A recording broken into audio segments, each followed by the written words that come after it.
Hello guys, চলে এসেছি মাঠে একটু কাজ করতে।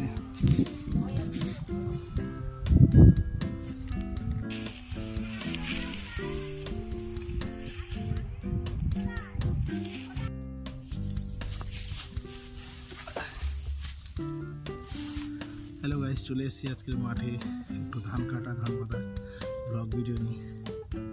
তো সবাই কেমন আছো? আর আজকের ভিডিওটা দেখাবো, আশা করি সবারই ভালো লাগবে। কারণ আমাদের গ্রামের দিকে মাঠে যে ধান কাটা, ধান বাঁধা, ধানের তড়পা তৈরি করা কিভাবে হয় না হয় সব কিছু দেখাবো তোমাদের এই ভিডিওর মাধ্যমে।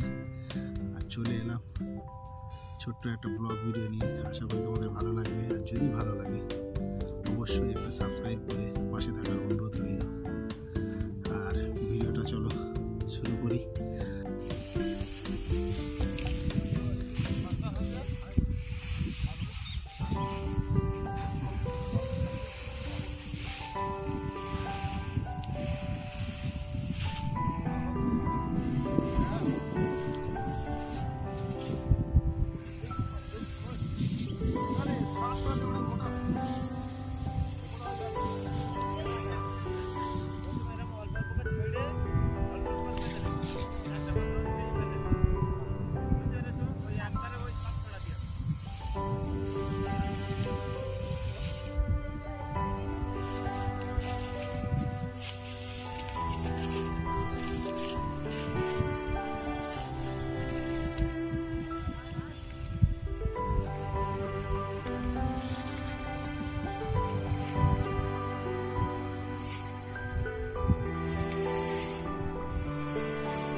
এইভাবে নে বিক্রি করতে হবে, আবার নে করতে দেখে দেবো কি এখন ঘর নেওয়ার যদি লোক পাগল হয়ে আছে।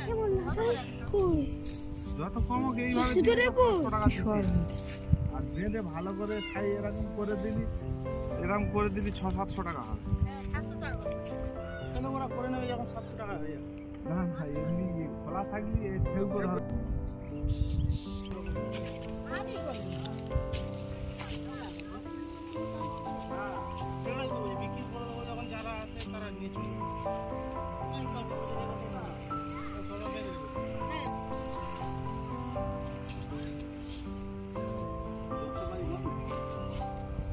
তোর প্লেন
ধান বার হয়ে গেছে না,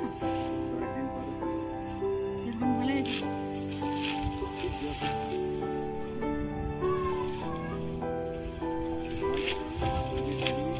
হ্যাঁ, ক্ষতিগুলো দিল।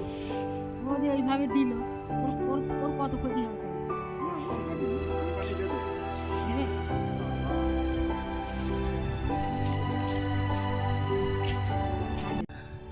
কারণ শীতের রোদ খুব একটা কড়া রোদ নয়। চলে এসেছি মাঠে, আর কাজ করতে করতে একটু রেস্ট নিলাম।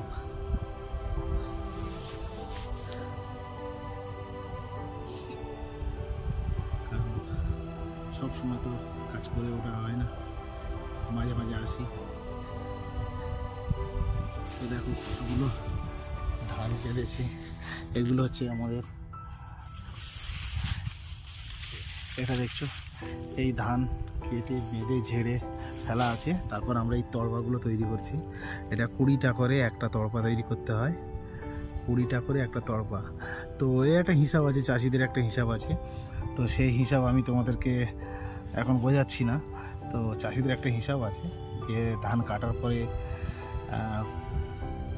কতগুলো, এগুলো বিচুলি বলে, বিচুলি বিচুলি গ্রামের দিকে এগুলোকে বিচুলি বলে। তো এই বিচুলিগুলো 20টা বিচুলিতে একটা তড়পা হয়। এই যে তড়পা দেখতে পাচ্ছ, এই যে তড়পা, 20টা বিচুলিতে একটা তড়পা হয়। সেই তড়পা আমাদের কাজ করলাম একটু। দেখতে পাচ্ছি এখনও অনেক ধান, যাদের ধান তারাও কাটছে, এখনও ধান আছে, দেখানোর চেষ্টা করছি। সব কেটে আসছে এই ধান, আর ওইদিকে ধান কাটছে, এদিকেও ধান কাটছে। আর এই যে এদেরকে দেখছো, এদের ধান কাটা হয়ে গেছে, এরা ধান এখন বইয়ের কাজ চলছে, বয়ে নিয়ে যাবে, নিয়ে বাড়িতে নিয়ে যাওয়ার জন্যে। তো এতটা দূর থেকে ধান বয়ে ওই রাস্তা আছে, রাস্তার উপরে নিয়ে গিয়ে ফ্যানে সাজিয়ে আর তারপরে নিয়ে যাচ্ছে। গ্রামের পরিবেশ অবশ্যই সবারই ভালো লাগে, আর চাষবাস তো এটা গ্রামের ঐতিহ্য, এটা আশা করি সবারই ভালো লাগবে। আর এগুলো হচ্ছে যে দেখার জন্য খুব ভালো লাগে, মানে অনেকে আসে দূর দূরান্ত থেকে, তারাও এই জিনিসটাকে ফিল করতে চায়, অনেক ভিডিও বানাতে চায়। তো আমি আমার বাড়িতে গ্রামে একটা ছোট্ট ব্লগ ভিডিও বানিয়ে ফেললাম। তো আশা করি তোমাদের সবাই ভালো লাগবে। চলো কাজ শুরু করা যাক, আর সবাই অনুরোধ রইল ভিডিওটাকে একটু শেষ পর্যন্ত দেখার। আর একটা সবচেয়ে বড় কথা, একটা চাষি তার চাষ করার জন্যে তাকে কতটা মেহনত করতে হয়। প্রথমে তার একটা মাস পুরো ধান ফেলতে, ধান মানে তলা তৈরি করতে, যেটা বলে বীজ রোপণ করতে, বীজ তৈরি করতে একটা মাস সময় লাগে। হচ্ছে ধানের বীজ ফেলা, দেখতে পাচ্ছ পুরো এতটা জায়গায় ধানের বীজ ফেলেছে। এই বীজগুলো নিয়ে ধান রোপণ করা হবে। সেই বীজটাকে তারা তুলে চাষ জমিতে নাঙল দিয়ে তারপরে সেটাকে রোপণ করার পরে, তারপরে ওই ধানটা বড় হতে গেলে তার মধ্যে কত ট্রিটমেন্ট তাকে করতে হয়, কত সার মারতে হয়, কত পোকা কীটনাশক মারতে হয়, তারপরে মারার পরে গাছটাকে মানে সবসময় পরিচর্যার মধ্যে রাখতে হয়, যাতে আমি কিছু ফসল, ভালো মতন ফসল পাই। তো তার জন্য তাকে খেয়াল রাখতে হয়। আর এই 120টা দিন, একটা ধান বাড়িতে তোলা পর্যন্ত 120টা দিন সময় লাগে, 20 থেকে 22 দিন। তো সেই 22 দিনে অনেক অক্লান্ত পরিশ্রম করতে হয় একটা চাষিকে। পরিশ্রম করার পরে তারপরে সেই ফসলটাকে বাড়িতে নিয়ে যেতে পারে। তো তার জন্য অনেক পরিশ্রম করতে হয়। আর আমরা বাজার থেকে গিয়ে কিনে নিয়ে আসি, নিয়ে কাজ শেষ। কিন্তু ওই যে চালটা তৈরি করতে একটা কৃষকের, একটা নয় অনেক কৃষক, তো একটা কৃষকের মানে কতটা পরিশ্রম ওর মধ্যে দেওয়া থাকে। তারপরেও লাভ হোক আর না হোক, এটা চাষিদের কাজ, করতেই হবে। চাষা কখনো আশা ছাড়ে না, তো সেটা করতে হবে। আর তারপর এত পরিশ্রমের পরে সেই ধানটা যখন বাড়িতে যায়, হয়তো কিছু হলেও বুকের মধ্যে একটা সাহস নেয় যে আমার কিছু একটা সারা বছরের একটা অন্ন আমার জুটেছে।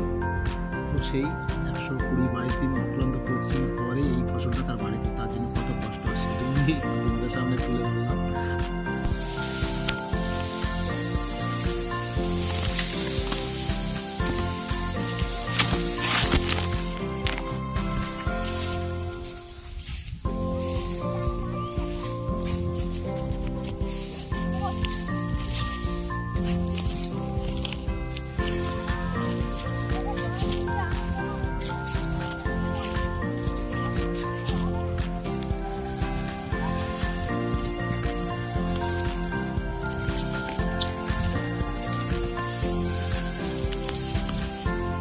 দেখো আমি এখন ধানের মাঝখানে আছি, চতুর্দিকে ধান, আর আমি এখন আছি ধানের মাঝখানে। কেমন লাগছে বন্ধুরা?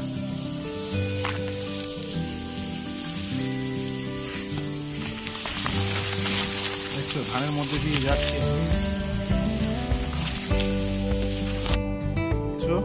এগুলো হচ্ছে ধান কাটার পরে ধান যে বাঁধা হয়েছে, ধানের বিচুলি, এই বিচুলিগুলো মাথায় করে তুলে বয়ে নিয়ে যেতে হবে। তারপরে পুরো মাঠ দেখো ধান বিচুলি, ধান কেটে বাঁধা হয়ে গেছে।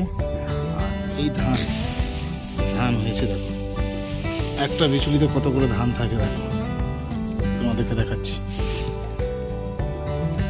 তো এই ধান তুলে মাঠে থেকে তুলে নিয়ে যেতে হবে। নিয়ে যাওয়ার পরে ঝাড়া, তারপরে সব প্রসেসগুলো কমপ্লিট করতে হবে। আশা করি বন্ধুরা অবশ্যই তোমাদের ভালো লাগে ভিডিওটা, আর ভালো ভালো ভিডিও পেতে অবশ্যই পাশে থেকে চেষ্টা করবো। ইউটিউবে তোমাদের অনেক সাপোর্ট পেয়েছি, আর ইউটিউবের সাপোর্ট পেয়েছি,